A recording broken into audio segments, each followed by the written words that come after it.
माझी लाडकी बहीण योजना अंतर्गत मे महिन्याचा म्हणजेच 11वा हप्ता दिनांक 5 जून 2025 पासून पुढील 2 ते 3 दिवसांमध्ये पात्र महिलांच्या बँक खात्यात जमा होणार आहे। राज्य सरकारने या हप्त्यासाठी 3,370 कोटी रुपयांचा निधी मंजूर केला असून पात्र महिलांना प्रत्येकी 1,500 रुपये दिले जातील। ज्या महिलांना एप्रिल महिन्याचा 10वा हप्ता मिळालेला नाही त्यांना यावेळी एकत्रित 3,000 रुपये मिळणार आहे। जिल्हावार लाभार्थी यादी आधीच प्रसिद्ध झाली असून हप्त्याचे वितरण 2 टप्प्यामध्ये केले जाणार आहे। पहिल्या टप्प्यात 1 कोटीहून अधिक महिलांना या योजनेचा लाभ मिळणार आहे, तर दुसऱ्या टप्प्यात उर्वरित महिलांच्या खात्यात रक्कम जमा केली जाईल।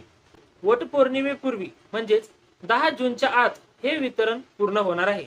यासोबतच जून महिन्याच्या अखेरीस 28 जून रोजी या योजनेला 1 वर्ष पूर्ण होत असल्याच्या निमित्ताने 12वा हप्ता देखील वितरित केला जाणार आहे। 28 जून रोजी या योजनेला 1 वर्ष पूर्ण होत असल्याच्या निमित्ताने 12वा हप्ता देखील वितरित केला जाऊ शकतो। त्यामुळे अनेक महिलांना जून महिन्यात एकूण 3,000 रुपये मिळण्याची शक्यता आहे। मात्र लाभ मिळवण्यासाठी लाभार्थी महिलांचे बँक खाते आधार कार्डशी लिंक असणे आणि डीबीटी सक्रिय असणे आवश्यक आहे।